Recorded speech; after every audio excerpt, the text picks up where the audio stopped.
Assalamu alaikum. A yau insha Allah a wannan bidiyon namu mai albarka daga Kango Forex za mu nuna muku yadda amfanin indicators yake da sauran wasu indicators ɗin da amfaninsu da kuma yadda ake aiki da su insha Allah. Ba tare da ɓata lokaci ba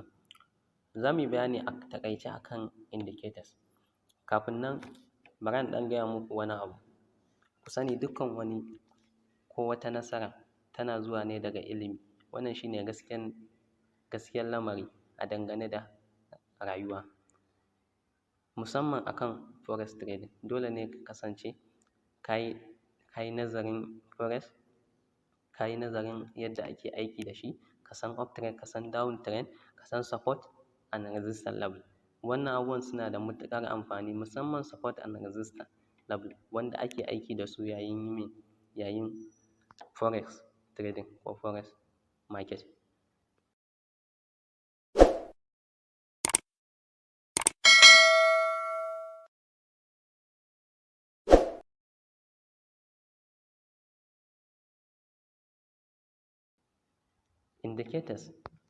Indicators wata hanya ce wadda mutane forex traders ma'ana beginners, advanced, kowane irin traders yana iya aiki da indicators domin samun hanyar sassauƙa wadda zai kasance yana yin trading. Ma'ana za ta yi ma confirmation cewa wannan in trading is up trend, wannan is down trend, wannan is allow you to enter market, ka gane, down trend or up trend. To ya danganta da wacce za ka yi aiki, ko kuma a'a wane market ka shiga, wane currency pair ka shiga, ya danganta. To insha Allahu daga ɗaya daga cikinsu za mu nuna muku yadda ake aiki da moving average, ma'ana moving average yadda za ka yi aiki da shi down trend or up trend, yadda za ka yi trading ɗinka insha Allahu ba tare da ka shiga cikin wasu group ɗin wanda za ana ba ka signal ba, ka yi payment per month, per 3 months, it depend da yadda ka biya. So amma wannan za mu nuna muku simple way da za ka tsaya da kanka kana trading a koda yaushe insha Allahu. Kamar yadda na gaya muku cewa ita indicators hanya ce mai sauƙi wadda za ta yi ma proving ɗin cewa wannan is up trend ko wannan is down trend. Insha Allahu a hankali za mu bi mu dinga kawo muku hanyoyin da za ku dinga bi kuna aiki da indicators kuna trading market. Kamar daga cikin indicators ɗin akwai moving average, akwai stochastic indicators, akwai RSI, akwai MAC, akwai su Bollinger, akwai ga su nan dai da yawa. Suna da yawa indicators amma da top up su ne wa'innan wanda za mu fara da moving average insha Allahu. Moving average ɗin ma za mu yi aiki da shi aƙalla wajen kala 5 ko sama da haka, ya danganta da wanne za mu yi aiki da su. Akwai secret a bidiyon da za mu yi insha Allahu a nan gaba, ma'ana wanda yake magana akan moving average amma in a scalping trading. Scalpers trading ne, za ka yi aiki da 1 hour da 5 minutes amma in muka zo bidiyon za ku ga yadda abin yake insha Allahu. Za ka yi making profit, amma ka yi taking risk management dama. Kowane trading yana buƙatar wannan, ma'ana ka saita ya account ɗinka yake, wane risk za ka iya ɗauka, ko kuma idan trading ɗin ya tafi a against you to wane profit za ka yi taking. Kar ka dinga haɗama a trading gaskiya don yana kai da mutane sosai. Ka ga ka shiga profit ka samu riba ka exiting trading sai ka ƙi har ya dawo a shiga ka zo ka yi loss ɗin ko ka yi blowing account ɗinka. To a taƙaice kenan insha Allahu. Yanzu za mu je kai tsaye, bara dai na fara gaya muku da ɗaya daga cikin amfanin indicators ko kuma 2 daga ciki ko 3. Indicators dai wata hanya ce wadda za ta samar muku da confirmation entry, ma'ana confirmation entry ka tabbata cewa wannan buy za ta yi ko selling za ta yi. Na biyu shi ne za ta samar muku da trading idea, za ka ƙara faɗaɗa ideas ɗinka akan trading wajen duba market ya take, kaza da kaza dai, wane idea za ka kamar idea akan wannan trading ɗin up trend ne, wannan trading ɗin down trend, wannan trading sell zai yi, wannan trading buy zai yi. Sannan kuma za ta samar muku da lokaci cikakke wanda za ka tsaya ka duba market cewa ka duba different currency pairs wanda za ka duba su tabbatar ma da cewa wannan up trend ne ko kuma wannan down, ma'ana wannan ko kuma ranging ne ya danganta, ko kuma wannan an je stop support level ne an je ko ta fasa support level ko kuma a'a za ta fasa shi ne ko kuma me resistance level, ya danganta da me ka samo a cikin ma'ana kaman analyzing ɗinka na market. To insha Allah ba tare da ɓata lokaci ba za mu nuna muku moving average yanda yake aiki, za ka samu up trend ko down trend insha Allah.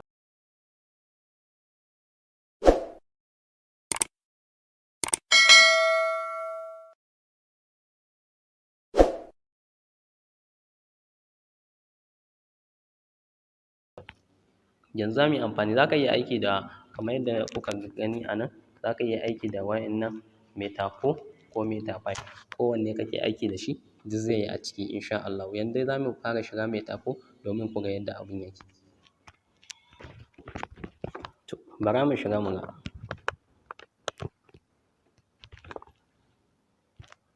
Kun ga yanzu haka still ma ina cikin market, to amma bara mu shiga Euro USD mu ga. To mun shiga JPY USD. To idan kuka duba za ku ga nan cewa moving average ne a nan. Idan kuka duba nan cewa moving average ne.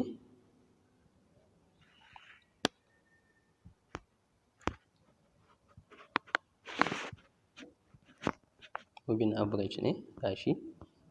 Idan kuka dudduba moving average ne, ga trading ɗinsa yadda yake,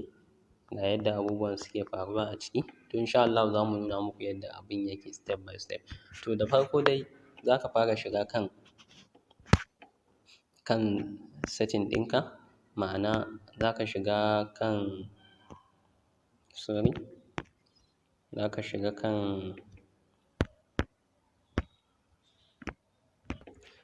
wannan alaman mai kama da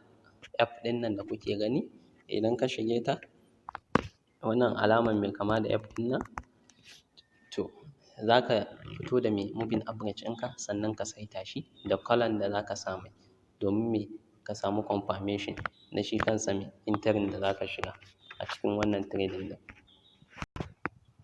To da ka shiga ciki kamar haka misali, yanzu dai za mu fara goge wa'innan daga ciki, bara mu goge su domin mu fito da wanda za mu yi aiki da shi. Kana goge su sai ka sake komawa dai cikin shi kansa wannan wajen da muka yi bayani, sai ka koma kai. Misali kana komawa kai za ka taɓa moving average, za ka zo ka taɓa moving average, sai ka taɓa shi kamar haka. Kana taɓa moving average za ka zo daidai nan period za ka sa 50, za ka sa 50 period, sai ka zo ka sa colour, ka sa pixel, ka sa 2 pixel, sai ka zo ka sa a nan exponential. Idan ka sa exponential za ka zo colour ɗinka sai ka bar shi a red colour za ka bar shi, sai ka danna done. Idan kuka duba ya fito. Idan ka zo next sai ka sake taɓawa daidai nan ɗin, ka sake taɓa alamar F ɗin nan. Idan ka taɓa ta sai ka sake taɓa nan wajen,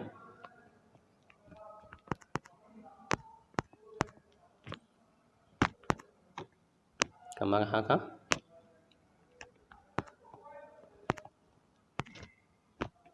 Sai ka sake taɓa moving average, sai ka zo daidai period, sai ka sa 100 moving average, sai ka zo ka bar shi a exponential, sai ka sa 3 pixel. In ka sa 3 pixel sai ka zo colour ɗin, sai ka zo ka sa wannan colour ɗin, za ka sa ta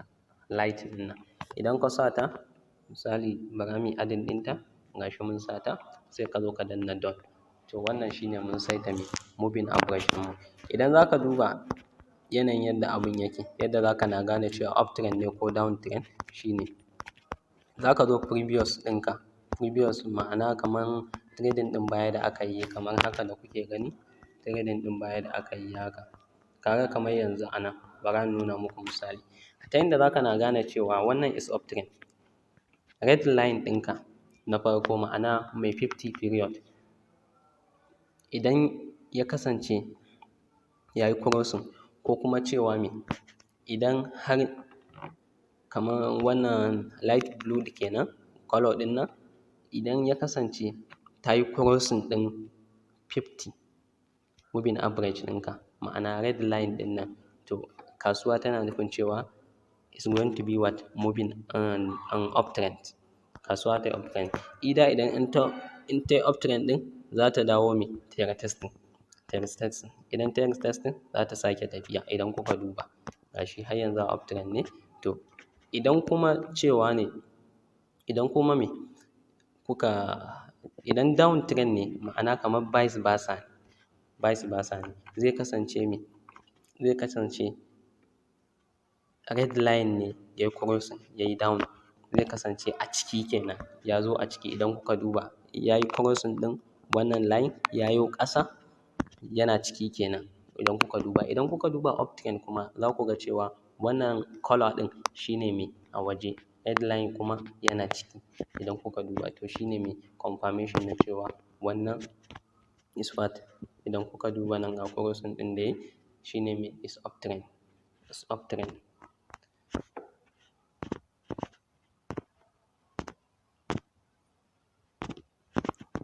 idan kuka zo nan kuma za ku ga cewa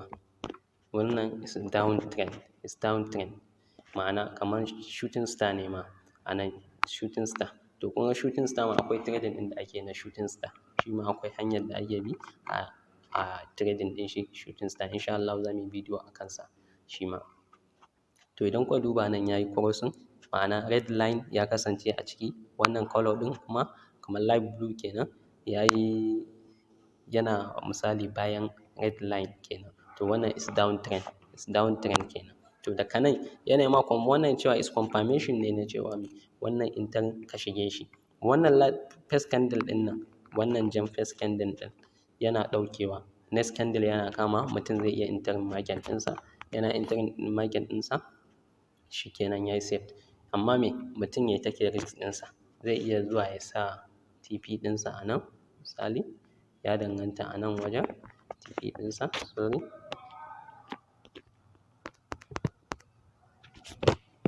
TP ɗinka za ka iya sa shi a nan sannan in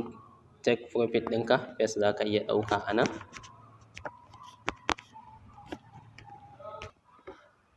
then second TP ɗinka za ka iya ɗaukansa a nan wajen wannan shine yadda ake gane me downtrend or uptrend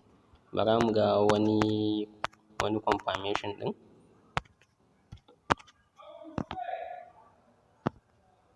nan ma is downtrend idan kuka duba nan ma is downtrend nan ma is downtrend to haka yanzu kasuwar to wannan kenan bara mu koma 1 hour mu ga 1 hour kun ga idan kuka zo 1 hour bara mu ga na uptrend shi kuma uptrend bara mu ga na uptrend idan kuka duba nan cewa za ku ga cewa me is uptrend a daidai nan wajen ya yi ma confirmation me is uptrend to tun daga nan ne ma confirmation ɗin ma'ana uptrend daga nan to kun ga ya yi uptrend haka sai ya zo ya yi retesting ya dawo to idan kuka duba za ku ga cewa gashi still now me yana uptrend haka